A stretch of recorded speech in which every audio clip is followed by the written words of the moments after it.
नमस्कार साथियों, एक बार पुनः आप सभी का स्वागत है। यह कार्बोहाइड्रेट के संबंध में हमारी तीसरी क्लास होने वाली है। पिछली दो क्लासेस में हमने मोनोसैकेराइड्स और उनके स्ट्रक्चर्स के बारे में पढ़ लिया है। ये क्लास भी मोनोसैकेराइड के स्ट्रक्चर पर ही फोकस रहने वाली है, लेकिन पिछली क्लास में हमने जो कुछ पढ़ा था उसी का हम थोड़े से एक्सटेंडेड वर्जन पढ़ने वाले हैं। बिना किसी देरी के हम क्लास को चालू करते हैं। जैसा कि टॉपिक का नाम भी दिख रहा होगा, structure aspects of the monosaccharides. That means कि आइसोमेरिज्म क्या है एग्जैक्टली, उसके बारे में हमको पढ़ना है। ऑप्टिकल आइसोमेरिज्म क्या है, टी फॉर्म, एल फॉर्म क्या होता है, इन सब के बारे में हमको यहाँ पर डिटेल से पढ़ना है। चालू कर दें हमारी क्लास को। स्टीरियो आइसोमेरिज्म मोनोसैकेराइड्स, इसके बारे में जैसा कि पिछली क्लास में हमने पढ़ा था, उसी बात को हम क्या है अभी समझने वाले हैं एक और तरीके से, गहराई से, कि stereo isomerism important characteristics of monosaccharides. Stereoisomers are compounds that have the same structural formula but differ in their special configuration। इस बात को मैंने पिछली क्लास में भी समझाया था कि इनका जो फॉर्मूला होता है वो सेम रहता है, लेकिन इनका स्ट्रक्चर जो होता है वो डिफरेंट होता है। ये स्ट्रक्चर डिफरेंट क्यों होता है? क्योंकि इनका जो हाइड्रोक्सिल ग्रुप है ना, जो क्या होता है, हाइड्रोक्सिल ग्रुप होता है, वह मूव करता रहता है, और due to the movement of the hydroxyl group उनके स्पेशल पैटर्न में और कॉन्फ़िगरेशन में चेंज आता है, और उससे एक नया स्ट्रक्चर बनता है, नया कंपाउंड बनता है। उस नए स्ट्रक्चरल कंपाउंड को हम क्या बोलते हैं? स्टीरियो आइसोमर के नाम से जानते हैं, अथवा आइसोमर के नाम से जानते हैं। ठीक है, तो ये आपको ध्यान में रखना है। अब ये जो मूवमेंट हो रहा है हाइड्रोक्सिल ग्रुप का, एग्जैक्टली कहां पर होता है इसको समझते हैं। ठीक है, कि a carbon atom is considered asymmetric when it is attached to a four different atoms or a groups। पिछली क्लास में मैंने इस बात को समझाया था कि यदि ये कार्बन है और इससे जुड़ने वाले चारों एटम है ना, चार एटम क्यों जुड़े हैं कार्बन से? क्योंकि कार्बन की वैलेंसी कितनी होती है? 4 होती है। तो कार्बन से जुड़ने वाले चारों के चारों एटम्स हैं, यदि वो चारों अलग है, मतलब यहाँ हाइड्रोजन है, यहाँ कार्बन है, यहाँ हाइड्रोक्सिल ग्रुप है, और यहाँ समझ लो कीटोन जुड़ा हुआ है। ठीक है, तो ये चारों अलग अलग हो गए। तब हम इस परिस्थिति में इस कार्बन को क्या बोलेंगे? ये असिमेट्रिक कार्बन है। इसी असिमेट्रिक शब्द के लिए एक और शब्द प्रयोग किया जाता है इस सेक्टर में, वो है कायरल कार्बन। उसी को क्या कहते हैं हम? कायरल कार्बन के नाम से भी जानते हैं। ठीक है, तो असिमेट्रिक कार्बन क्या हुआ? वो जिसमें कोई सिमेट्री नहीं, कोई समानता नहीं है। किसके संदर्भ में हम ये सिमेट्री समानता की बात कर रहे हैं? तो उस कार्बन से जोड़ने वाले ग्रुप्स के संबंध में अथवा कंपाउंड्स के संबंध में बात कर रहे हैं। ठीक है, the number of asymmetric carbon atom in atoms, that means n, determines the possible isomer of a given compound। अब किसी भी कंपाउंड में, किसी भी स्ट्रक्चर में कितने आइसोमर होंगे कैसे पता चलेगा? तो ये पता चलेगा हमको कैसे, कि नंबर ऑफ आइसोमर्स कितने हैं। नंबर ऑफ आइसोमर्स जितने होंगे उसको हम, जैसे 2 की पावर n, तो यहाँ 2 को हम 2 से गुना का घात चढ़ा करके हम क्या दे देंगे, यहाँ पर n क्या exactly? Number of asymmetric carbon. तो मान लो एक कंपाउंड है, मान लो एक कंपाउंड है जिसमें 2 असिमेट्रिक कार्बन है ना, जिसमें क्या है? 2 असिमेट्रिक कार्बन है, तो 2 की पावर 2 है ना, एग्जैक्टली उसमें टोटल आइसोमर कितने हो जाएंगे? फिर 2 की पावर 2, दैट मींस 4 हो जाएंगे, है ना। कितने हो जाएंगे? 4 हो जाएंगे। तो इस तरीके से पूरी व्यवस्था क्या है, काम करती है ना। अब ये स्टीरियो आइसोमेरिज्म को निकालने का जो फॉर्मूला है वो क्या हो गया? 2 की पावर n हो गया। For example, glucose contains 4 asymmetric carbons leading to 16 possible isomers. Direct question आता है, पिछली क्लास में भी ये समझाया था मैंने, कि पर्टिकुलर आपको मोनोसैकेराइड दे दिया जाएगा और पूछा जाएगा कि इस मोनोसैकेराइड में कितने असिमेट्रिक कार्बन है। एक दूसरा पूछा जाएगा कि इस कंपाउंड में, इस मोनोसैकेराइड में कितने आइसोमर बनने की पॉसिबिलिटी है। तो यदि एसिमेट्रिक कार्बन पता है देन आप आइसोमर की पॉसिबिलिटी बता पाओगे, अन्यथा नहीं बता पाओगे। ठीक है, सबसे बेसिक एग्जांपल लेते हैं मोनोसैकेराइड में, जैसे कि हमने पिछली क्लास में भी देखा था। वो क्या था? 3 कार्बन का मोनोसैकेराइड। 3 कार्बन का मोनोसैकेराइड 2 फॉर्म में हो सकता है, या तो एल्डोज फॉर्म में हो सकता है, या फिर किस में हो सकता है? कीटोन फॉर्म में हो सकता है। अभी हम किसकी बात कर रहे हैं? एल्डोज फॉर्म की बात कर रहे हैं। 3 फॉर्म कार्बन वाले एल्डोज मोनोसैकेराइड को हम ग्लिसरैल्डिहाइड के नाम से जानते हैं। किसके नाम से जानते हैं? ग्लिसरैल्डिहाइड के नाम से जानते हैं, जिसमें एक सिंगल क्या होता है? असिमेट्रिक कार्बन होता है। इस सिंगल असिमेट्रिक कार्बन के कारण, है ना, इस सिंगल असिमेट्रिक कार्बन के कारण 2 आइसोमर्स की पॉसिबिलिटी यहां पे बनती है। फॉर एग्जांपल, 2 की पावर n करिएगा और n इक्वल टू क्या है? कायरल कार्बन या असिमेट्रिक कार्बन की संख्या है। तो जब आप ऐसा करिएगा तो 2 की पावर 1 हो जाएगा, और 2 की पावर 1 इक्वल टू कितना होता है? 2 होता है। तो यदि एक कायरल कार्बन या असिमेट्रिक कार्बन है तो कितने आइसोमर बनने की संभावना है? 2 आइसोमर बनने की संभावना यहां पर बनती है। ठीक है, तो ये बात हमने पिछली क्लास में भी थोड़ी सी देखी हुई थी। ठीक है, अब ये जो आइसोमर्स बनते हैं इनको हम डी और एल के फॉर्मेट में क्या है संबोधित करते हैं, नाम देते हैं, ठीक है। For example D and L isomers are a mirror image of each other. इस बात को ध्यान में रखना है, जैसा हमने यहाँ पीछे कहा कि इनका क्या है कंपाउंड का जो वो होता है फॉर्मूला होता है वो सेम रहता है, बस उनके स्पेशल कॉन्फ़िगरेशन में उनके क्या है अरेंजमेंट में क्या आता है परिवर्तन आता है। उनके अरेंजमेंट में जो परिवर्तन आता है उसकी वजह से, अरेंजमेंट में आने वाले परिवर्तन की वजह से यह एक मिरर इमेज के फॉर्म में हमको दिखाई देता है। अभी हम इसकी बात करने वाले हैं कैसे मिरर इमेज के फॉर्म में दिखाई देगा, ठीक है। The special arrangement of hydrogen and hydroxyl groups on the asymmetric carbon, that is carbon number 5 in a glucose addition to the terminal primary alcohol carbon determines whether the sugar is a D or a L। तो हम कहते हैं कि ये क्या है हमारा वो है ग्लूकोज है जिसमें कितने कार्बन होंगे, 6 कार्बन होंगे, 3 4 5 ये 6 कार्बन होंगे, ठीक है। हम कहते हैं कि इसमें असिमेट्रिक कार्बन बनने की पॉसिबिलिटी कहां पर है, तो असिमेट्रिक कार्बन बनने की पॉसिबिलिटी यहां पर है, यहां पर है, यहां पर है, यहां पर है, ठीक है। अब ये जो असिमेट्रिक कार्बन बनने की जो पॉसिबिलिटी बनती है उसमें से ये परिवर्तन कहां पर होता है, तो जो सबसे दूर का कायरल कार्बन होगा उसमें परिवर्तन होगा। ये दूर का किससे का मतलब होता है, जो फंक्शनल ग्रुप से दूर का कार्बन होगा, सबसे दूर का कार्बन होगा उसमें परिवर्तन होगा।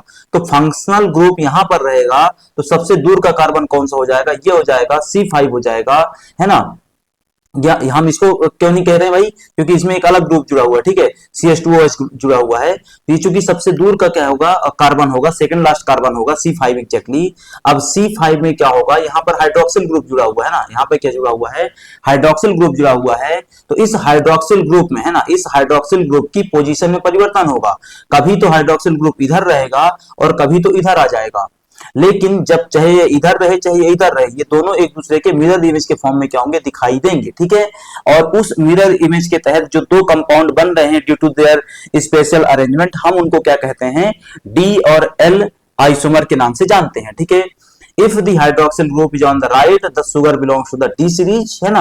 अब ये जो हाइड्रोक्सिल ग्रुप है यह राइट साइड में है, मतलब इसी साइड में है, तो हम इसको डी कहते हैं। और यही हाइड्रोक्सिल ग्रुप कहां आ जाए, यहाँ पर लेफ्ट साइड में आकर के जुड़ जाए तो हम इसको क्या कहते हैं एल के नाम से पुकारते हैं, ठीक है। इतनी बात आपको यहाँ पर ध्यान में रखनी है। इसको मैं डायग्राम के माध्यम से भी आपको समझाना चाहूं तो यहाँ पे देख पा रहे होंगे आप, ये एक बेसिक 3 कार्बन वाला शुगर है जिसमें जो हाइड्रोक्सिल सॉरी ग्लिसरॉल्डिहाइड है, एल्डोस शुगर है। अब हमने कहा कि यदि क्या होगा chiral carbon, second last chiral carbon जो होगा है ना, सेकेंड लास्ट कायरल कार्बन, लेकिन ग्लिसरॉल्डिहाइड में तो एक ही कायरल कार्बन होता है, मतलब उसमें सेकेंड लास्ट तो ढूंढना भी नहीं, यही हमारा कायरल कार्बन है। तो उस सेकेंड लास्ट कायरल कार्बन में हाइड्रोक्सिल ग्रुप की पोजीशन कहां पर है, यदि हाइड्रोक्सिल ग्रुप की पोजीशन राइट साइड में है जैसा कि अभी हमको दिख रहा है, देन हम उसको डी सीरीज बोलेंगे। और यदि हाइड्रोक्सिल ग्रुप की पोजीशन लेफ्ट साइड में है जैसा कि हमको दिख रहा है, तब हम उसको क्या बोलते हैं एल सीरीज बोलते हैं, ठीक है। तो डी और एल कैसे बना वो हमने समझने का प्रयास किया, ठीक है। इसी चीज को हम समझते हैं किसमें, ग्लूकोज में।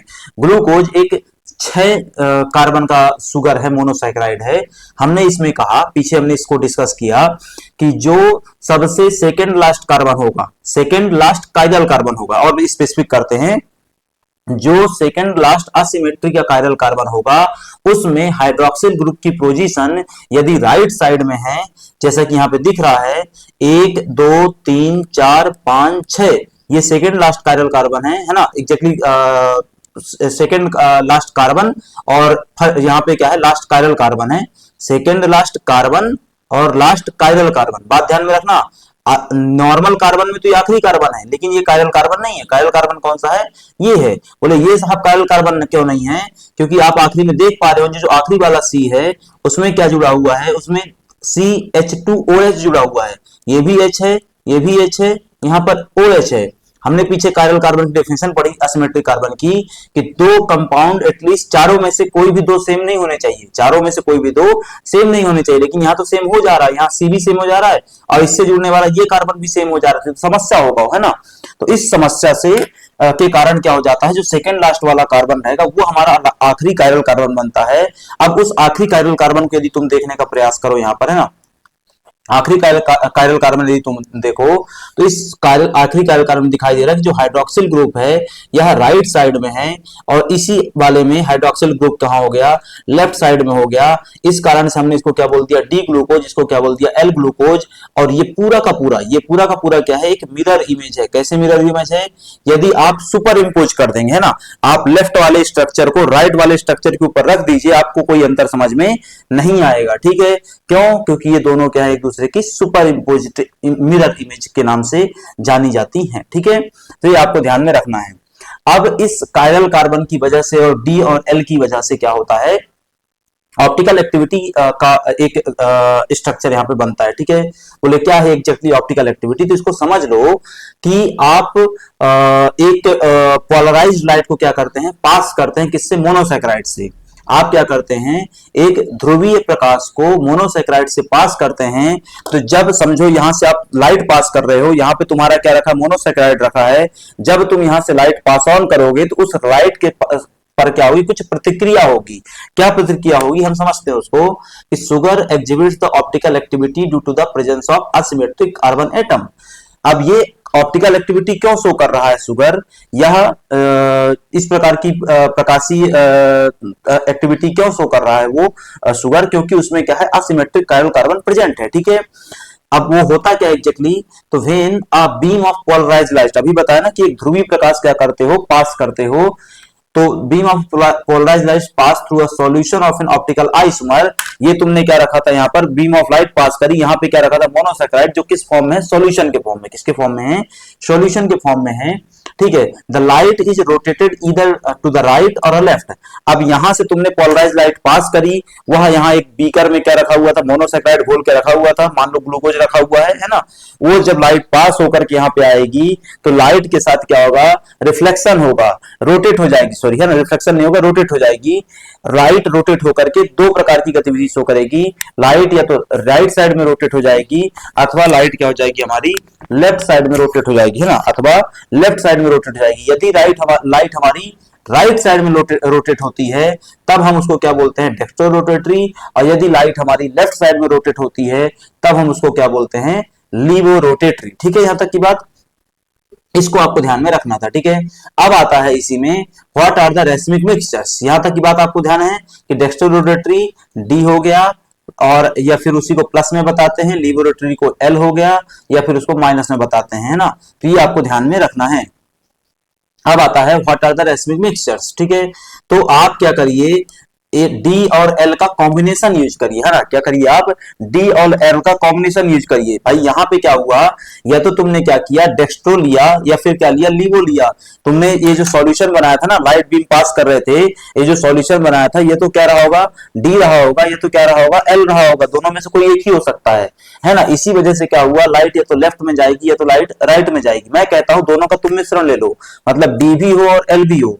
जब तुम दोनों का मिश्रण ले लोगे, उस सॉल्यूशन, वो जो सॉल्यूशन बना हुआ है वो डी और एल का मिश्रण है ना, और अब लाइट पास करोगे उस सॉल्यूशन से, तो लाइट में कुछ भी प्रभाव नहीं पड़ेगा, ना तो वो राइट में जाएगी ना तो वो लेफ्ट में जाएगी। ठीक है, क्या है यहाँ पर लिखा हुआ बात कि when equal concentration of D and isomer, अभी जस्ट बात करी, एक बीकर में सॉल्यूशन ले रहे हो डी और एल का इक्वल कंसंट्रेशन का, ठीक है, समान सांद्रता का। ठीक है, D and L isomers are present, the solution is called racemic mixture, है ना। उसको हम क्या कहते हैं, डी एल मिक्सचर कहते हैं, अथवा रेसमिक मिक्सचर कहते हैं। इसमें दोनों क्या है, समान कंसंट्रेशन में प्रेजेंट होते हैं। Such mixture does not exhibit optical activity. तो अभी जस्ट बात करी ना कि ये तो सिर्फ डी होता तो राइट में चली जाती लाइट, सिर्फ एल होता तो लेफ्ट में चली जाती लाइट, लेकिन डीएल का मिक्सचर हो गया, रेसमिक मिक्सचर हो गया, तो लाइट कहीं नहीं जाने वाली है, कोई ऑप्टिकल एक्टिविटी शो नहीं होती है। ठीक है, तो इस चीज को आपको ध्यान में रखना है। In medical practice dextrose refers to the glucose in a solution named to its dextrorotatory nature, है, वो आपके बहुत ज्यादा काम का नहीं है। तो ये रेसमिक मिक्सचर क्या है, डीएल प्रॉपर्टी क्या है, डेक्स्ट्रोरोटरी लेबोरेटरी क्या है, ऑप्टिकल एक्टिविटी कैसे शो होता है, आइसोमेरिज्म क्या है, वो हमने यहां तक समझा। ठीक है, डीएल कॉन्फ़िगरेशन एग्जैक्टली पीछे मैंने आपको समझा दिया था कि डीएल कॉन्फ़िगरेशन एग्जैक्टली किस तरीके से काम करता है ना। अब इसमें थोड़ा सा समझने के लिए कि the configuration of a D aldoses can derive from the D glyceraldehyde through the Kiliani Fischer synthesis which involves increasing the chain length by 1 carbon at a time. अब हम कहते हैं कि आप क्या है, किलानी फिशर सिंथेसिस एक प्रक्रिया है, किलानी फिशर सिंथेसिस की मदद से आप क्या कर सकते हैं, डी ग्लिसरॉल्डिहाइड से डी ग्लूकोज प्राप्त कर सकते हैं, या इसको इस तरीके से समझ लो, एल्डोट्राइयोज से एल्डोहेक्सोज प्राप्त कर सकते हो। क्वेश्चन आएगा कि किलानी फिशर सिंथेसिस का क्या उपयोग है, तो किलानी फिशर सिंथेसिस का हम किस में उपयोग करते हैं, चेन की लेंथ को बढ़ाने में। अभी 3 कार्बन का है तो 4 का बना लेंगे, 4 का है तो 6 का बना देंगे। जैसे उदाहरण के लिए यहाँ पे दिख रहा होगा, मान लो मेरे पास क्या था, एल्डोट्राइयोज था, जैसे कि मान लो ग्लिसरॉल्डिहाइड था। एल्डोट्राइज में सबसे बेस्ट एग्जांपल क्या है, ग्लिसरॉल्डिहाइड, ठीक है। तो मेरे पास ग्लिसरॉल्डिहाइड था, तो मैं उसकी चेन बढ़ाऊंगा one carbon at a time, है ना, एक बार में एक प्रक्रिया में एक कार्बन जोड़ूंगा, तो मुझे एल्डोटेट्रोज मिल जाएगा, मतलब 4 कार्बन की शुगर, फिर एल्डोपेंटोज मिल जाएगा, मतलब 5 कार्बन की शुगर, और फिर मुझे क्या मिल जाएगा, एल्डोहेक्सोज मिल जाएगा, मतलब कि 6 कार्बन की शुगर मिल जाएगी, ठीक है। तो किलानी फिशर सिंथेसिस का उपयोग कहां करते हैं, इसका प्रयोग मोनोसैकेराइड्स की चेन की लेंथ को बढ़ाने में हम उपयोग करते हैं ना, that means number of carbon बढ़ाने में उपयोग करते हैं, ठीक है।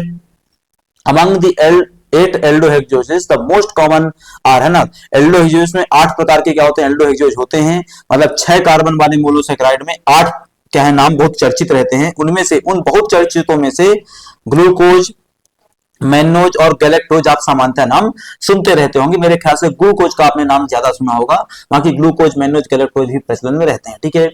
D glucose is the most abundant naturally occurring aldose monosaccharide. Question आ सकता है कि which one of the compound is most abundantly found in the nature, ठीक है। तो बोले कौन सा है, ऑप्शन हमारे रहेंगे D glucose, L glucose, D fructose, L fructose. बोले राइट आंसर क्या है, डी ग्लूकोज, है ना, राइट आंसर क्या है, डी ग्लूकोज हमारा राइट आंसर है। यहां पर आपको दिखाई दे रहा होगा ये किलानी फिशर सिंथेसिस के आधार पर यहाँ पे बनाया गया है। यदि हम कहें कि ये किलानी फिशर सिंथेसिस के आधार पे है ना, किसके आधार पे, किलानी फिशर सिंथेसिस के आधार पर है। तो किलानी फिशर सिंथेसिस के आधार पे यदि आप चाहेंगे तो यहाँ पर आपको 3 कार्बन का एक एल्डोट्राइयोज दिखाई दे रहा है ना। यहाँ पर एल्डोटेट्रोज एक कार्बन बढ़ गया तो क्या बन गया, एल्डोटेट्रोज बन गया।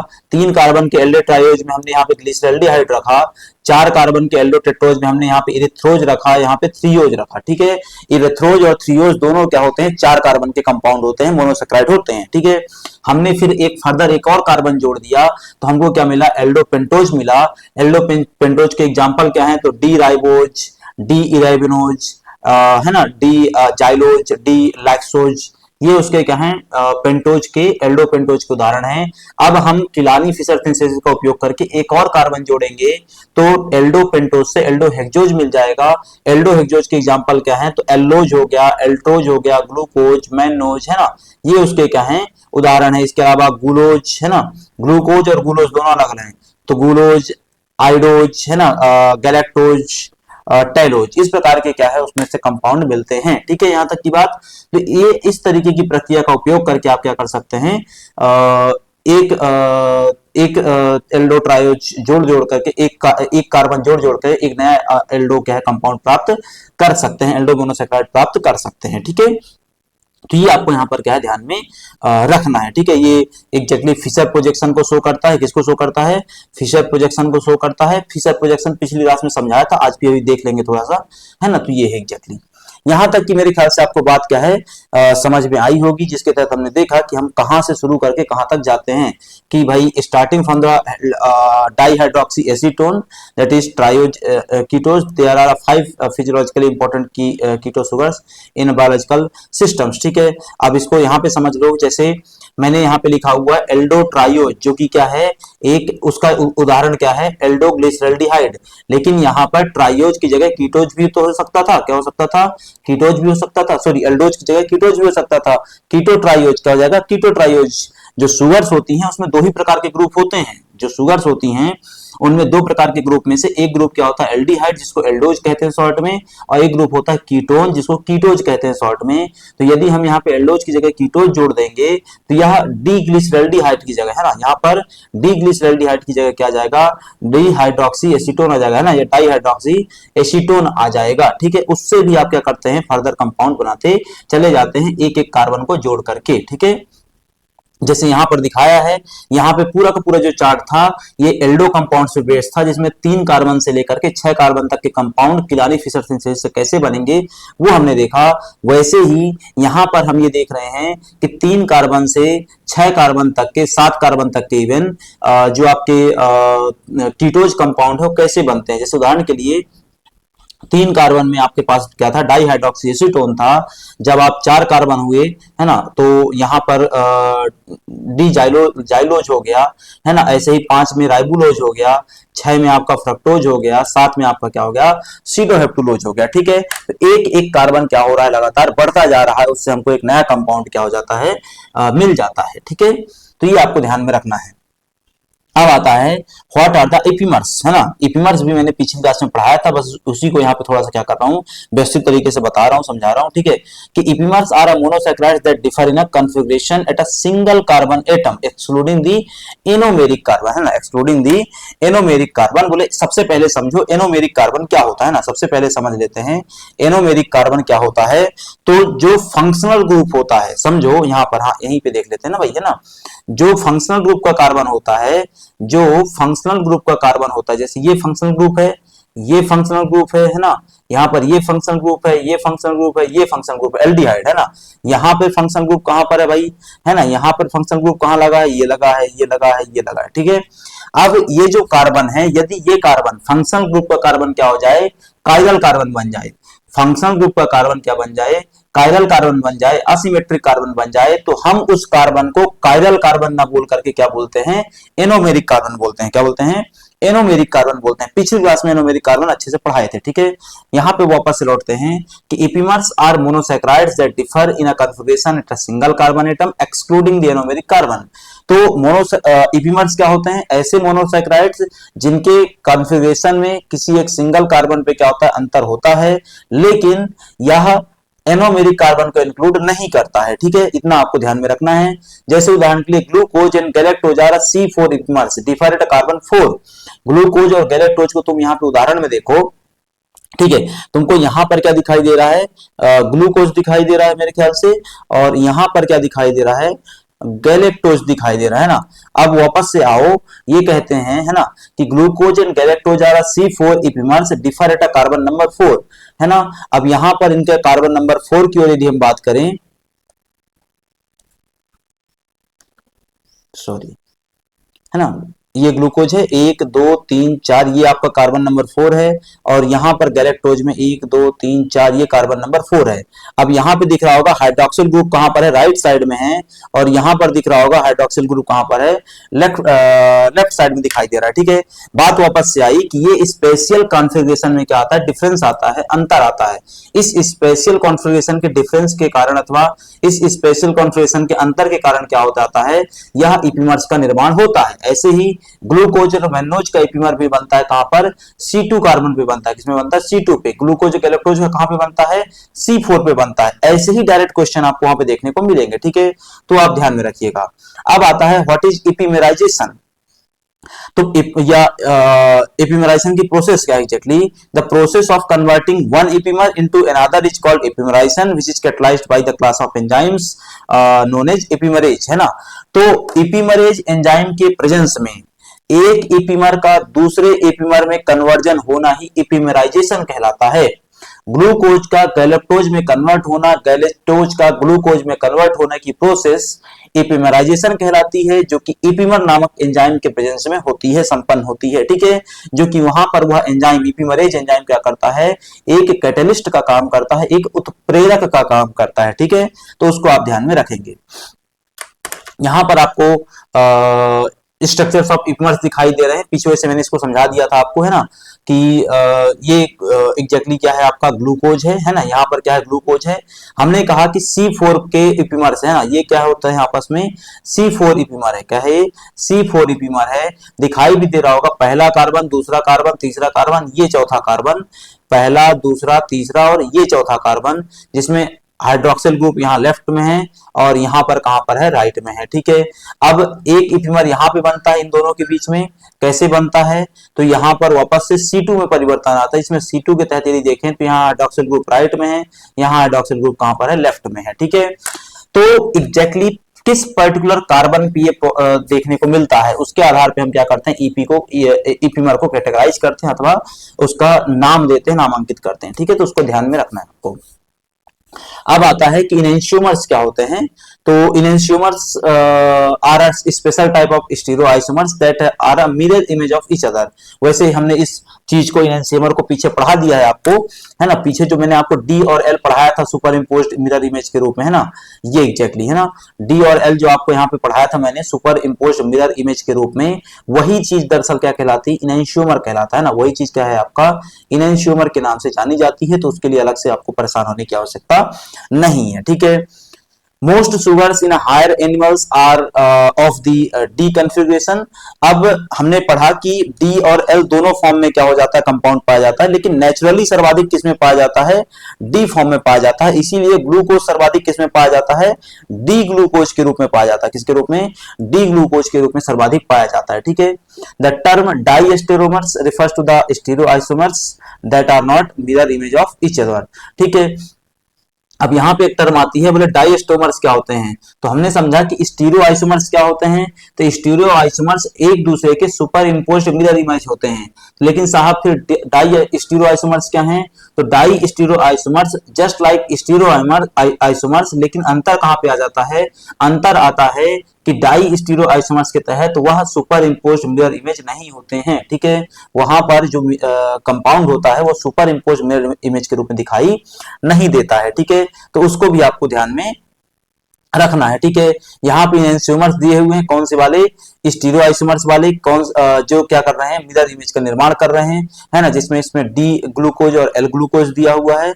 इस डी ग्लूकोज और एल ग्लूकोज के तहत यदि हम बात करें कि हम दोनों को इनको क्या कर सकते हैं, स्टीरियो आइसोमर क्या कह रहे हैं, क्योंकि ये दोनों क्या एक दूसरे की सुपर इम्पोज मिरर इमेज का क्या कर रहे हैं, निर्माण कर रहे हैं। ठीक है, आप उल्टा करके रख देंगे, लेफ्ट को राइट के ऊपर रख देंगे, कोई अंतर दिखाई नहीं देगा। ठीक है, तो ये आपको ध्यान में रखना है। अब आता है स्ट्रक्चर ऑफ द ग्लूकोज को लेकर के। ठीक है, अब स्ट्रक्चर ऑफ द ग्लूकोज को लेकर के यदि हम बात करें कि glucose to understand the structure of the glucose we must first consider the formation of hemiacetals and hemiketals. अब हेमीएसिटल हेमीकीटल क्या, इसको समझ लो। हम जो मोनोसैकेराइड्स रहते हैं उनके स्ट्रक्चर को या उनके रिप्रेजेंटेशन को दो फॉर्म में शो करते हैं, एग्जैक्टली सॉरी तीन फॉर्म में शो करते हैं। किसमें, तीन फॉर्म में शो करते हैं। एक जो नॉर्मली रहता है उसको हम क्या बोलते हैं, 3D स्ट्रक्चर फॉर्मेट बोलते हैं। क्या बोलते हैं, 3D स्ट्रक्चर फॉर्मेट बोलते हैं। दूसरा जो होता है उसको हम क्या बोलते हैं, फिशर प्रोजेक्शन फॉर्मूला बोलते हैं। क्या बोलते हैं, फिशर प्रोजेक्शन फॉर्मूला। ये फिशर प्रोजेक्शन फॉर्मूला ही है जिसमें क्या किया जाता है, कंपाउंड के स्ट्रक्चर को एक लीनियर फॉर्म में शो किया जाता है। ये एक लीनियर फॉर्म है ना, उसमें शो किया गया है, तो ये फिशर प्रोजेक्शन फॉर्मूला होता है। और तीसरा सबसे इंपॉर्टेंट आपका आ जाता है होवर्थ प्रोजेक्शन फॉर्मूला। क्या आता है, होवर्थ प्रोजेक्शन फॉर्मूला। बोले होवर्थ प्रोजेक्शन फॉर्मूला हम कैसे शो करते हैं, ऐसे शो करते हैं यहाँ रिंग के रूप में। किसके रूप में, रिंग के रूप में, या तो 5 कार्बन की रिंग के रूप में या 6 कार्बन के रूप में, है ना।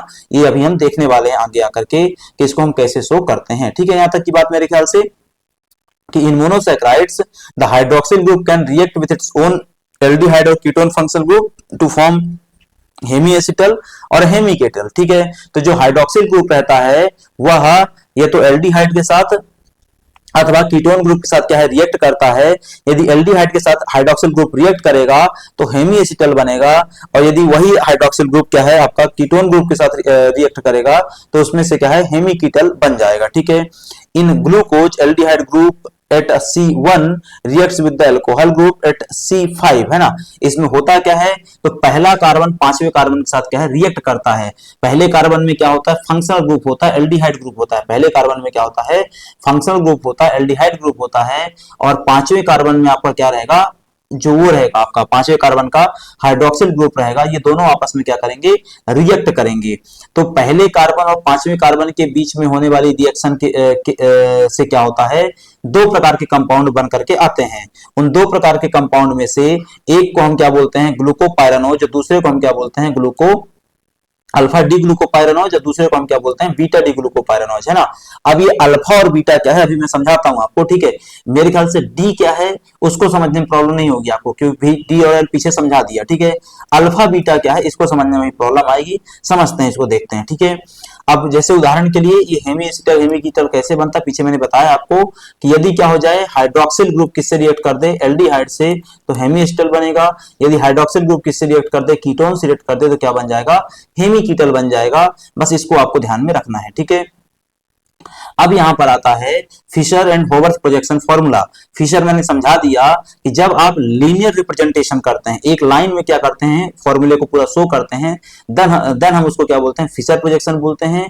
और होवर्थ प्रोजेक्शन क्या होता है कि जब हम स्ट्रक्चर को साइक्लिक फॉर्म में शो करते हैं, एक रिंग के फॉर्म में शो करते हैं, देन उसको क्या कहा जाता है। और ये रिंग कैसी होती है, तो 5 कार्बन की रिंग होगी या 6 कार्बन की, 5 मेंबर और 6 मेंबर रिंग में शो करेंगे, देन हम उसको क्या बोलते हैं, होवर्थ प्रोजेक्शन बोलते हैं, ठीक है। In Haworth projection glucose forms a 6 member pyranose ring और अ 5 मेंबर फ्यूरानोज रिंग, ठीक है। ये ध्यान में रखना है कि पायरानोज रिंग एग्जैक्टली क्या है, तो 6 कार्बन की एक रिंग होती है, और फ्यूरानोज क्या है, तो फ्यूरान आधारित क्या है, 5 कार्बन की रिंग है, ठीक है। पायरानोज में जो बेसिक कंपाउंड होता है उसको हम क्या बोलते हैं, पायरान बोलते हैं। फ्यूरानोज में जो बेसिक कंपाउंड होता है उसको हम क्या बोलते हैं, फ्यूरॉन बोलते हैं। पायरानोज में 6 कार्बन की एक रिंग है, और फ्यूरानोज में क्या है, एक 5 कार्बन की रिंग होती है, ठीक है। यहां से क्या होता है आपका, एक साइक्लिक स्ट्रक्चर बनता है। साइक्लिक स्ट्रक्चर मान लो ग्लूकोज का बना रहे हो, तो क्या बनेगा, ये तो डी ग्लूकोपायरानोज बनेगा जो कि 6 मेंबर का होगा, और या फिर डी ग्लूकोफ्यूरानोज बनेगा जो कि क्या होगा आपका 5 मेंबर का कार्बन का रिंग होगा, ठीक है। फॉर एग्जाम्पल यहाँ पे हम देख रहे हैं ना, फॉर एग्जाम्पल बात करें, यहाँ पे हम जैसा देख पा रहे हैं, ठीक है। यहां पर हमको दिख रहा है, मान लो यह क्या है हमारे पास, एक ग्लूकोज है ना, अल्फा डी ग्लूकोज है। अब अल्फा डी ग्लूकोज, और सबसे पहले तो तुमको अल्फा बीटा समझा देता हूं, वही समस्या खत्म हो जाए, ठीक है। देखो हमने पीछे से पढ़ा था एनोमेरिक कार्बन क्या है। एनोमेरिक कार्बन पीछे बताया मैंने कि जब फंक्शनल ग्रुप का कार्बन क्या हो जाए, जब फंक्शनल ग्रुप का कार्बन कायरल कार्बन बन जाए, ध्यान में रखना, जब फंक्शनल ग्रुप का कार्बन असिमेट्रिक या कायरल कार्बन बन जाता है, देन हम उस फंक्शनल ग्रुप के कार्बन को क्या कहते हैं, एनोमेरिक कार्बन कहते हैं।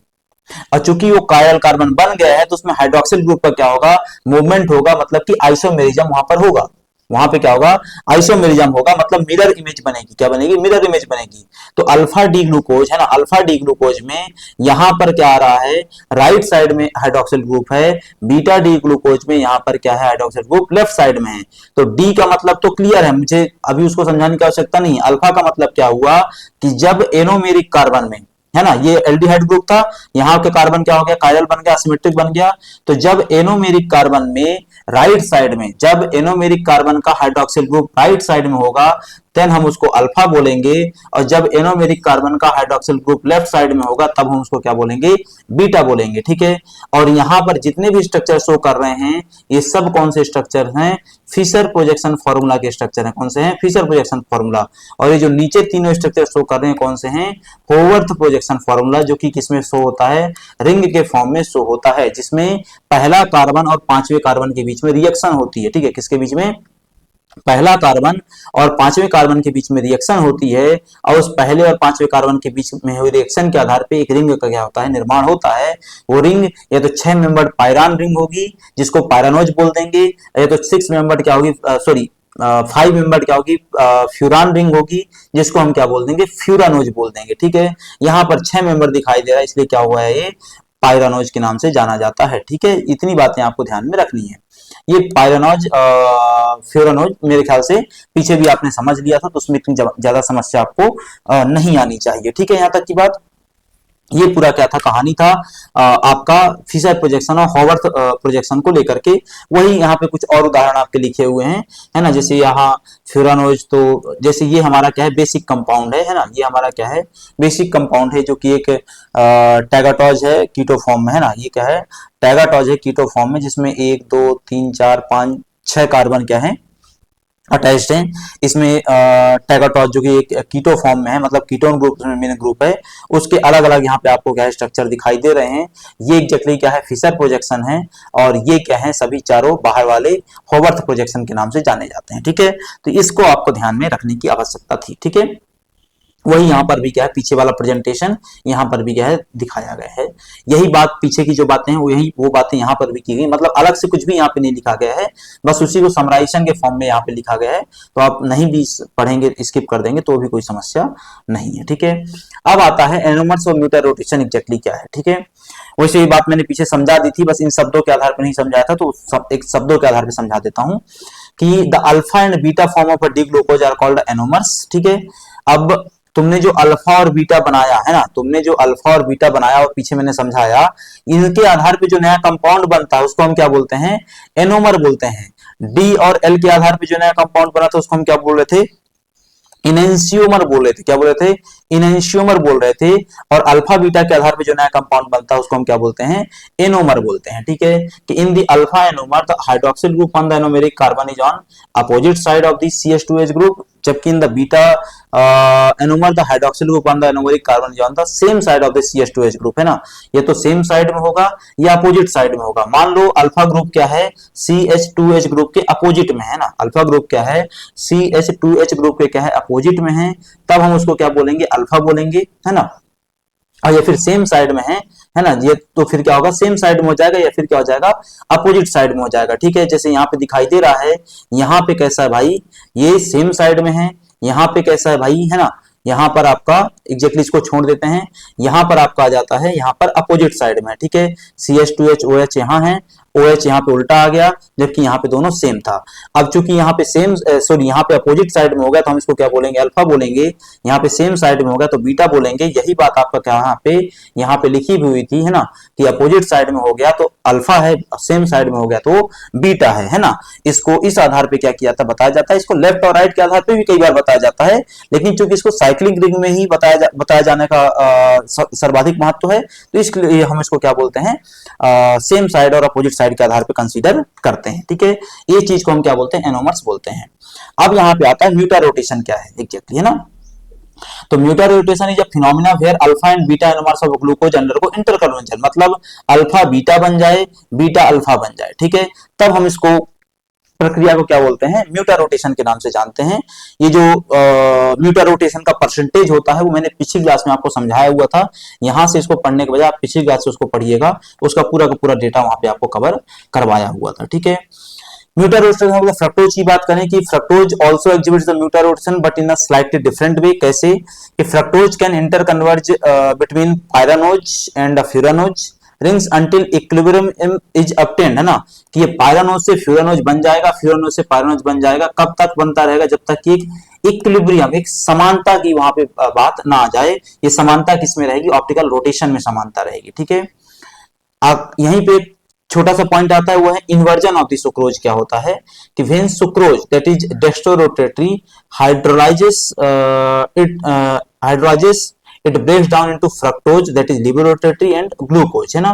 तो सुक्रोज क्या होगा, हाइड्रोलाइज होकर के, सुक्रोज को जब किसमें रखोगे, पानी में रखोगे, तो हाइड्रोलाइज होकर के वो क्या हो जाएगा, फ्रक्टोज और ग्लूकोज में कन्वर्ट हो जाएगा, ठीक है।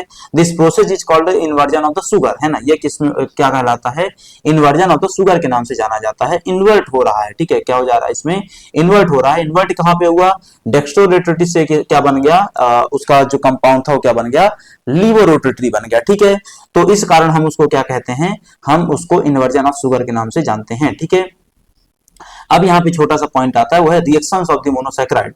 रिएक्शंस ऑफ द मोनोसैकेराइड के अंतर्गत सबसे पहली रिएक्शन आती है टॉटोमेराइजेशन या एनोलाइजेशन, है ना। पहली रिएक्शन क्या आती है, टॉटोमेराइजेशन और एनोलाइजेशन। ये क्या है, तो tautomerisation is the process in which a hydrogen atom shifts from one carbon atom to another carbon atom, है ना। मतलब क्या हुआ, हाइड्रोजन एटम क्या हो जाएगा, शिफ्ट हो जाएगा, कहां से, एक कार्बन से हट करके दूसरे कार्बन में। किसमें, एक कार्बन से हट करके दूसरे कार्बन में। तो हाइड्रोजन एटम का एक कार्बन से दूसरे कार्बन में शिफ्ट होने की प्रोसेस को हम क्या कहते हैं, टॉटोमेराइजेशन के नाम से जानते हैं, ठीक है। अब ये किन में होता है, तो sugars that contain an anomeric carbon can undergo tautomerisation in alkaline solutions. ये किन में होगा, उन सुगर्स में होगा जिनमें एनोमेरिक कार्बन होगा। एनोमेरिक कार्बन क्या है, पीछे समझाया, एक ऐसा कार्बन जो फंक्शनल ग्रुप का ऐसा कार्बन है। किसका, फंक्शनल ग्रुप कौन होता है, एल्डिहाइड कीटोन, यही होता है सुगरों में, है ना। तो फंक्शनल ग्रुप का जो कार्बन होगा, यदि वो कायरल कार्बन बन जाए अथवा असिमेट्रिक कार्बन बन जाए, देन हम उसको क्या बोलते हैं, एनोमेरिक कार्बन बोलते हैं। अब कोई शुगर जिसमें एनोमेरिक कार्बन प्रेजेंट है वह टॉटमराइजेशन की प्रोसेस से गुजरता है ना, वह क्या होता है, टॉटमराइजेशन की प्रोसेस गुजरता है, जिसमें क्या होता है, हाइड्रोजन कंपाउंड एक कार्बन से हट करके दूसरे कार्बन में शिफ्ट हो जाता है। ये कब होगा, जब शुगर को तुम क्या कर दोगे, एक अल्कलाइन या बेसिक सॉल्यूशन में घोलोगे, किसमें, अल्कलाइन या बेसिक सॉल्यूशन में घोलोगे, तब ये प्रोसेस देखने को मिलेगी। ठीक है, when glucose is kept in an alkaline solution for several hours, it undergoes isomerization forming d-fructose and d-mannose। Glucose का भी आइसोमराइजेशन हमको देखने को मिलता है जब हम उसको क्या करते हैं, अल्कलाइन सॉल्यूशन में डिप करके रखते हैं। ठीक है, तो ये इतनी बातें आपको यहाँ पर क्या है ध्यान में रखनी थी। दिस रिएक्शन मतलब कि टॉटमराइजेशन रिएक्शन को हम लॉबरी डी ब्रोइन वॉन एकेनस्टेन ट्रांसफॉर्मेशन के नाम से भी जानते हैं ना, इसको हम एक Lobry de Bruyn van Ekenstein formation के नाम से भी जानते हैं, where all the three sugar shares a common intermediate called enediol, है ना। तो ये आपको ध्यान में रखना है कि हम इस रिएक्शन को और किस नाम से जानते हैं, since enediols are highly reactive sugars in alkaline solution act as a strong reducing agent, है ना। जो शुगर अल्कलाइन सॉल्यूशन में होती हैं वो एक स्ट्रॉन्ग रिड्यूसिंग एजेंट के रूप में भी काम करती हैं, ये बात आपको ध्यान में यहाँ पर रखनी है। ठीक है, ये यहाँ पर उसी को क्या है एक स्ट्रक्चर के फॉर्म में भी दिखाया गया है। ठीक है, ये एग्जैक्टली आपको समझ के रखना है। एनाडायोल यहाँ पे और बताया गया कि एनाडायोल क्या होता है, तो enediol is an organic compound with a double bond between two carbon atoms, है ना, कि दो कार्बन एटम के बीच में जो डबल बॉन्ड है, जैसे यहाँ पर आपको दिखाई दे रहा है ना, each with a hydroxyl group attached, the word enediol comes from the word ene and diol, है ना। तो ये एनेडायोल क्या होता है, तो एक ऐसा ऑर्गेनिक कंपाउंड जिसमें डबल बॉन्ड प्रेजेंट होता है दो कार्बन के बीच में। दो कार्बन के बीच में डबल बॉन्ड कहां पे दिखाई दे रहा है, जैसे हमको यहाँ पे दिखाई दे रहा है, यहाँ पे दिखाई दे रहा है, यहाँ पे दिखाई दे रहा है, यहाँ पे दिखाई दे रहा है। लेकिन इसकी बात मेन जो है कि सिर्फ कहां पे दिखाई देगा, यह डबल बॉन्ड बिटवीन दो कार्बन के बीच में वहीं पर दिखाई देगा जहां पर फंक्शनल ग्रुप होगा। यहां पर भी फंक्शनल ग्रुप आपको दिखाई दे रहा है CHO, यहां पर भी CHO, यहां पे कीटोन, यहां पर कीटोन। ठीक है, तो जहां पर फंक्शनल ग्रुप है एग्जैक्टली, है ना, वहीं पर क्या दिखाई दे रहा है आपको, ये दिखाई दे रहा है। ठीक है, यहाँ पे नहीं, यहाँ पे। ठीक है, तो ये है।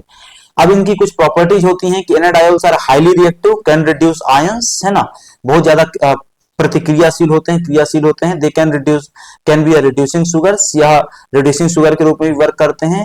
दे are characterised by the grouping, है ना, इनके लिए ग्रुपिंग भी शो की जाती है। ठीक है, इसके एग्जांपल्स हैं जैसे कैटाकॉल हो गया, है ना, तो वो भी है। इसके अलावा ग्लूकोज और फ्रक्टोज भी क्या कर सकते हैं, एनाडायोल को निर्मित कर सकते हैं, उनका निर्माण कर सकते हैं। ठीक है, तो आपको ध्यान में रखना है। अब आता है कि रिड्यूसिंग प्रॉपर्टीज क्या होती हैं। तो monosaccharides are classified into two types of the sugars, reducing sugar and non reducing sugar. Carbohydrate की क्लास में पहले पढ़ाया जा चुका है आपको, है ना, कि रिड्यूसिंग शुगर कैसे काम करती हैं, नॉन रिड्यूसिंग कैसे रिएक्ट करती हैं। Reducing sugars have free aldehyde और keto group at the anomeric carbon. जो एनोमेरिक कार्बन होगा उसमें एक फंक्शनल ग्रुप होगा, वो फंक्शनल ग्रुप ये तो क्या होगा, एल्डिहाइड होगा, और या फिर क्या होगा, कीटोन होगा। ठीक है, या तो क्या होगा, एल्डिहाइड होगा, या फिर क्या होगा, कीटोन होगा। किसमें, रिड्यूसिंग शुगर में। ये जो रिड्यूसिंग शुगर होती हैं, in laboratory various test are used to identify the reducing sugar.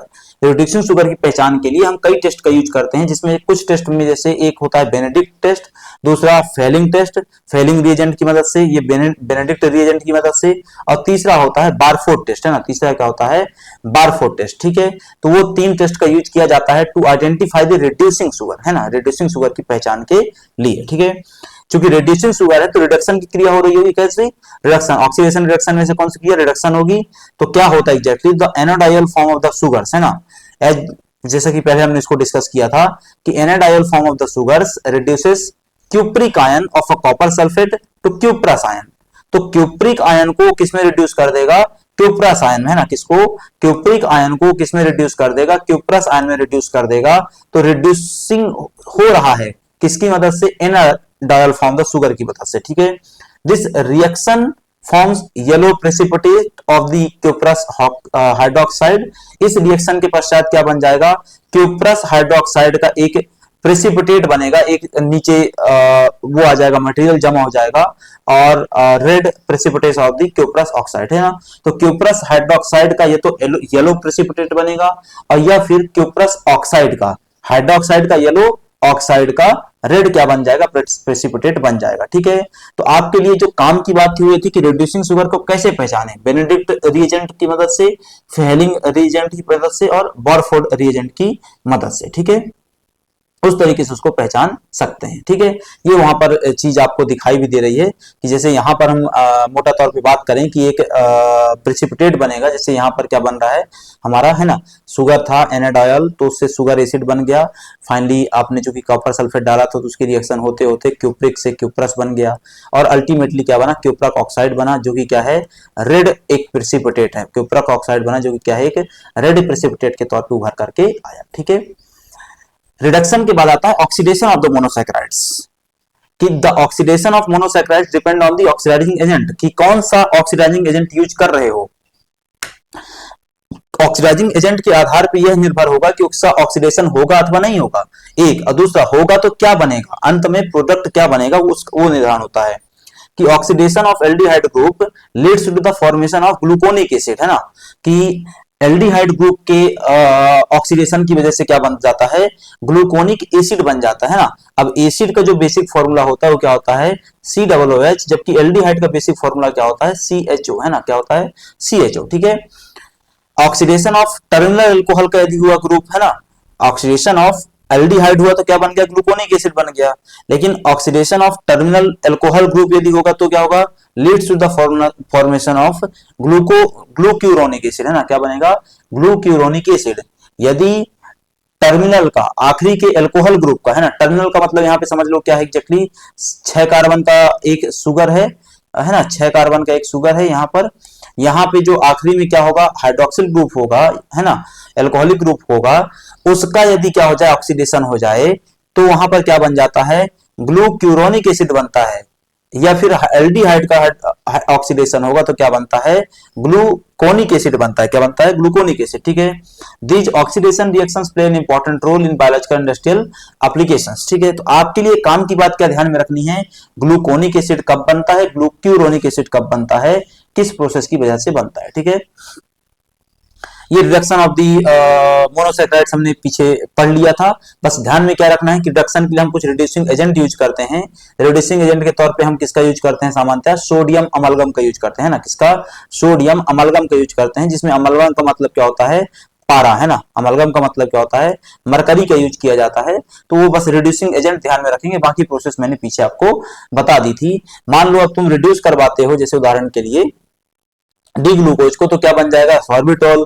D galactose के रिडक्शन से क्या बनेगा, डी डेल्सिटॉल, है ना, डी मैनोज से डी मैनिटॉल, डी फ्रक्टोज से D mannitol, D sorbitol, D ribose से क्या बन जाएगा, डी रिबिटॉल। ठीक है, तो ये रिड्यूसिंग शुगर्स क्या है, निकल करके हमारे आ रहे हैं, जैसे हमने रिएक्शन करवाई सोडियम अमालगम की प्रेजेंस में। ठीक है, दिस रिडक्शन प्रोसेस कन्वर्ट्स, है ना, इस रिडक्शन की प्रक्रिया से क्या कन्वर्ट होता है, तो जो एल्डोज होते हैं वो किस में कन्वर्ट हो जाते हैं, पॉलीहाइड्रोक्सी अल्कोहल में कन्वर्ट हो जाते हैं।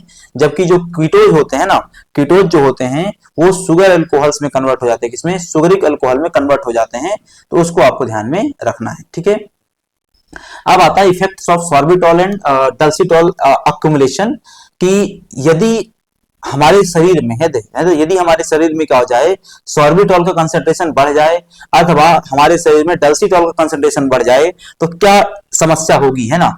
तो इनकी वजह से क्या होता है, ऑस्मोटिक इफेक्ट देखने को मिलेगा, जिसकी वजह से क्या होगा, सेल की स्वेलिंग हो जाएगी, हमारा शरीर क्या हो जाएगा, शरीर की जो सेल्स हैं वो फूलने लग जाएंगी, दैट मींस कि शरीर फूलने लग जाएगा। ठीक है, इसके अलावा कैटरेक्ट हो जाएगा आंखों में, पेरिफेरल न्यूरोपैथी की समस्या आ जाएगी, और क्या आ जाएगा, नेफ्रोपैथी की समस्या आ जाएगी, मतलब कि किडनी डिजीज हो जाएगा, नर्व डैमेज हो जाएगा, और क्या हो जाएगा, हमारी जो आई लेंस है वो क्या हो जाएंगे, क्लाउडी हो जाएंगे। ठीक है, तो ये किसका समस्या है, सॉर्बिटॉल और डक्टिटॉल का एक्युमुलेशन की वजह से होने वाला क्या है, प्रॉब्लम है। ठीक है, इसके अलावा मैनिटॉल का क्या यूज किया जाता है, तो mannitol is medically useful as an osmotic diuretic, है ना। डायूरेटिक क्या होता है, डायूरेटिक वह एजेंट होते हैं जो हमारे शरीर से यूरिन के स्त्रावण को, मूत्र के स्त्रावण को बढ़ा रहे होते हैं। ठीक है, यदि आपको उसके स्त्रावन को कम करना है तो आपको एंटी डाययूरेटिक क्या है यूज करना पड़ेगा, यदि बढ़ाना है तो डाययूरेटिक यूज करना पड़ेगा। मैनिटॉल क्या है ऑस्मोटिक डाययूरेटिक के तौर पे काम करता है, ठीक है। तो इसको भी आपको ध्यान में रखना है। इट इंड्यूसेस फोर्स्ड डायूरेसिस, मतलब ये यूरिन के प्रोडक्शन को इंक्रीज कर देगा। अभी तो बात कही कि मैनिटॉल की वजह से क्या हो जाता है, यूरिन का प्रोडक्शन इंक्रीज हो जाता है, ठीक है। अब आता है डिहाइड्रेशन ऑफ द मोनोसैकेराइड्स, है ना। तो when monosaccharides are treated with the concentrated sulphuric acid, यदि हम क्या करवा दें, ग्लूकोज का सल्फ्यूरिक एसिड के साथ क्या करवा दें, क्रिया करवाएंगे, है ना, अभिक्रिया करवाएंगे, तो उसमें होगा क्या, डिहाइड्रेशन होगा। इस डिहाइड्रेशन की वजह से क्या हो जाएगा, 3 वाटर मॉलिक्यूल ग्लूकोज से निकल जाएंगे, ग्लूकोज से 3 वाटर मॉलिक्यूल निकल जाएंगे। मान लो उदाहरण के लिए हेक्सोज, जो कि ग्लूकोज का एक हेक्सोज है, उसी को हम यहाँ पे रख रहे हैं। हेक्सोज का तुमने क्या करवाया, डिहाइड्रेशन करवाया H2SO4 के प्रेजेंस में, तो जो बनेगा कंपाउंड उसको हम क्या बोलेंगे, हाइड्रोक्सी मिथाइल फरफ्यूरल। क्वेश्चन आएगा फरफ्यूरल का निर्माण किस अभिक्रिया के पश्चात होता है, reduction, oxidation, dehydration, none of the above. बोले किससे होता है फरफ्यूरल का निर्माण, डिहाइड्रेशन की वजह से होता है। किसकी वजह से, डिहाइड्रेशन की वजह से, ठीक है। पेंटोज में क्या बन जाएगा, पेंटोज शुगर है तो फरफ्यूरल बन जाएगा, हेक्सोज शुगर है तो क्या बन जाएगा, हाइड्रोक्सी मिथाइल फरफ्यूरल का निर्माण होता है। ये आपको ध्यान में रखना है, ठीक है।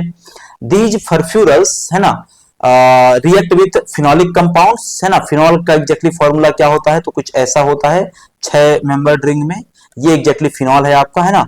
तो जो फरफ्यूरल्स हैं ये किससे रिएक्ट करेंगे, फिनोलिक कंपाउंड अथवा फिनॉल से रिएक्ट करेंगे।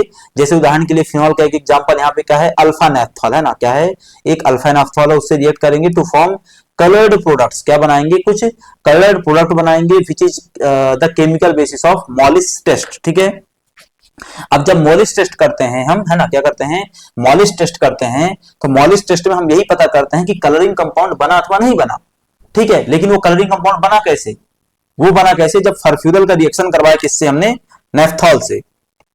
नेफ्थॉल क्या है, एक फिनोलिक एजेंट है, उस फिनोलिक एजेंट को हम यहाँ पे क्या कर रहे थे, यूज कर रहे थे, ठीक है। इसके अलावा आता है hydrolysis of oligosaccharide and polysaccharide. Oligosaccharide polysaccharide क्या होता है, मैंने पिछली क्लास में आपको पढ़ाया हुआ है, जो कि बड़ी कार्बन चेन्स है। अभी जो बड़ी कार्बन चेन ऑलिगोसैकेराइड और पॉलीसैकेराइड हैं, ये हाइड्रेशन के या डिहाइड्रेशन के पहले, before dehydration, oligosaccharide and polysaccharide are first hydrolysed into monosaccharide by acids. तो हम एसिड के प्रेजेंस में ऑलिगोसैकेराइड और पॉलीसैकेराइड को हाइड्रोलाइज करते हैं, किसमें कन्वर्ट करने के लिए, मोनोसैकेराइड में कन्वर्ट करने के लिए, ठीक है। मतलब ये ये क्या है, मोनोसैकेराइड है, लेकिन ये बना मोनोसैकेराइड कैसे, तो ये पॉलीसैकेराइड ऑलिगोसैकेराइड को हम क्या करेंगे, हाइड्रोलाइज करवाएंगे, किसके प्रेजेंस में, एसिड के प्रेजेंस में। मान लो एसिड हमारा क्या है, H2SO4 है, तो जो कंपाउंड बनेगा वो क्या कहलाएगा, मोनोसैकेराइड के नाम से जाना जाएगा, ठीक है। किसके नाम से, मोनोसैकेराइड के नाम से जाना जाएगा। अब हमने कहा कि हम डिहाइड्रेशन ऑफ मोनोसैकेराइड करवाएंगे, यहां हमने पीछे पढ़ा, मान लो करवाते हैं डिहाइड्रेशन ऑफ मोनोसैकेराइड किसका, ग्लूकोज का, किसके प्रेजेंस में, H2SO4 के प्रेजेंस में। कितने पानी कितना बाहर निकलेगा, 3 कंपाउंड पानी बाहर निकलेगा ना, ये 3 एटम बाहर निकल जाएंगे पानी के, 3 वाटर मॉलिक्यूल बाहर निकलेंगे। ये 3 बाहर निकल गए, जो बचा उसको हमने क्या बोल दिया, हाइड्रोक्सी मिथाइल फ्यूरल बोल दिया, ठीक है। ऐसा ही हमने क्या किया, यहाँ पर एक पेंटोज लिया, लिखा हुआ है, पेंटोज से क्या बन जाएगा, फ्यूरल, फरफ्यूरल बन जाएगा। तो एक हमने क्या लिया यहाँ पर, पेंटोज में डी राइबोज ले लिया, है ना। राइबोज क्या है, 5 कार्बन की शुगर है, 1 2 3 4 5, है ना, 5 कार्बन की शुगर है, तो डी राइबोज लिया हमने, उसमें भी कंसंट्रेट H2SO4 के प्रेजेंस में रिएक्शन करवाई, 3 H2O मॉलिक्यूल बाहर निकल गए, और क्या बचा हमारे पास, फरफ्यूरल बना।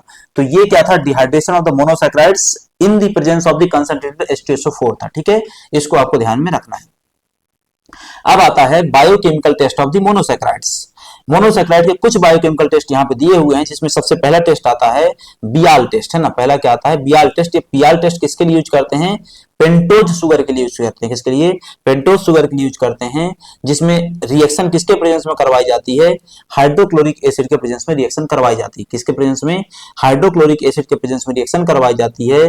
अंत में बनता क्या है, एक ग्रीन कलर का कॉम्प्लेक्स कंपाउंड बनता है। क्या बनता है, अंत में एक ग्रीन कलर का कॉम्प्लेक्स कंपाउंड बनता है, ठीक है।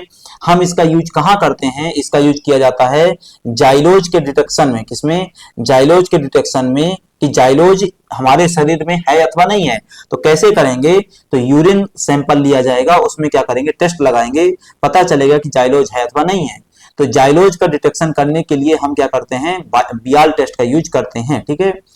एक होता है म्यूसिक टेस्ट। ये किसके लिए यूज किया जाता है? गैलेक्टोज के लिए। इसमें कुछ नहीं करवाते, नाइट्रिक एसिड के प्रेजेंस में रिएक्शन। इसमें कहां पे करवाए थे? हाइड्रोक्लोरिक अम्ल में, है ना। नाइट्रिक एसिड के प्रेजेंस में रिएक्शन करवाएंगे to form the insoluble mucic acid. Use कहां करेंगे? तो गैलेक्टोज कंटेनिंग कंपाउंड्स की पहचान के लिए इस टेस्ट का यूज किया जाता है कि किसी एक्स कंपाउंड में गैलेक्टोज है अथवा नहीं, कैसे पहचानते? बोले म्यूसिक टेस्ट कर लो। म्यूसिक टेस्ट किसके प्रेजेंस में करते हैं? नाइट्रिक एसिड के प्रेजेंस में करते हैं। बियाल टेस्ट का यूज किसके लिए करते हैं? पेंटोज शुगर की पहचान के लिए, फॉर एग्जांपल जाइलोज, है ना। तो उसमें हम कौन सा एसिड यूज करते हैं? हाइड्रोक्लोरिक अम्ल का यूज किया जाता है। इसी में एक छोटा सा टॉपिक आता है, वो है ओसाजोन फॉर्मेशन। ये क्या है कि when reducing sugar react with phenyl hydrogen, बस इतना ही काम का है तुम्हारे, इसके अलावा कुछ भी काम का नहीं है। कि जब एक रिड्यूसिंग शुगर, मान लो सुक्रोज है, जब एक रिड्यूसिंग शुगर जैसे कि सुक्रोज को हम क्या करवाते हैं? फिनाइल हाइड्रोजन से रिएक्ट करवाते हैं, तो जो कंपाउंड बनता है, जो फॉर्म बनता है कंपाउंड का, उसको हम क्या बोलते हैं? ओसाजोन बोलते हैं। तुम्हारे लिए काम की बातें दो थी, एक रिड्यूसिंग शुगर, दूसरा फिनाइल हाइड्रोजन, ठीक है। इसको आपको ध्यान में रखना है। इस रिएक्शन की मैकेनिज्म में कार्बन नंबर 1 और कार्बन नंबर 2 इन्वॉल्व होते हैं। मतलब ओसाजोन फॉर्म कहां पर होगा? ये तो कार्बन 1 पे होगा या कहां पे होगा? कार्बन 2 पे होगा, ठीक है। तो इसको भी ध्यान में रखना है कि कार्बन 1 और कार्बन 2 पे क्या होता है? ओसाजोन का फॉर्मेशन देखने को मिलता है। जैसे उदाहरण के लिए glucose, fructose and mannose form needle shaped ओसाजोन्स, है ना। ग्लूकोज का ओसाजोन किस फॉर्म का होता है? निडल शेप का। फ्रक्टोज का निडल शेप का, और मैनोज का किसका होता है? निडल शेप का। माल्टोज का कैसा होता है? सनफ्लावर शेप्ड का। लैक्टोज का कैसा होता है? पाउडर पफी शेप का होता है। कैसा? पाउडर पफी शेप का। ये ध्यान में रखना है कि कौन सा मोनोसैकेराइड किस प्रकार का ओसाजोन बनाता है। ग्लूकोज, फ्रक्टोज और मैनोज निडल शेप के बनाते हैं, माल्टोज सनफ्लावर शेप का बनाता है, और लैक्टोज आपका पाउडर पफ शेप का क्या है? उसको बनाता है, ठीक है। तो ये आपको ध्यान में रखेंगे, ठीक है। ये यहाँ पर ग्लूकोज और फिनाइल हाइड्रोजन का तुमने रिएक्शन करवाया तो ग्लूकोहाइड्राजोन बना, और अंत कंपाउंड क्या निकल के आया? ग्लूकोसाजोन निकल के आया, जो कि क्या होगा? एक निडल शेप का क्या होगा? कंपाउंड होगा, प्रोडक्ट होगा, है ना। क्या होगा? प्रोडक्ट। ये तो फॉर्मूला है, प्रोडक्ट की हम बात कर रहे हैं, वो कैसा होगा? निडल शेप में दिखाई देगा, ठीक है। इसी में एक छोटा सा पॉइंट आता है, वो है फॉर्मेशन ऑफ द ईस्टर्स, है ना। तो ईस्टर कैसे बनेगा? तो alcoholic group of the monosaccharides can be esterified by enzymatic और नॉन एंजाइमेटिक रिएक्शन। तो एंजाइम के प्रेजेंस में अथवा एंजाइम के बिना प्रेजेंस में तुम हाइड्रोक्सिल ग्रुप को किसमें कन्वर्ट कर सकते हो? अल्कोहल ईस्टर ग्रुप में कन्वर्ट कर सकते हो। किसमें? ईस्टर ग्रुप में कन्वर्ट कर सकते हो। क्या होगा? इसको कैसे होगा? तो फॉस्फेट ईस्टर फॉर्मेशन होगा, है ना। क्या बनेगा? फॉस्फेट ईस्टर का निर्माण होगा। कैसे होगा? तो glucose 6 phosphate and glucose 1 phosphate are common phosphorylated sugars, है ना।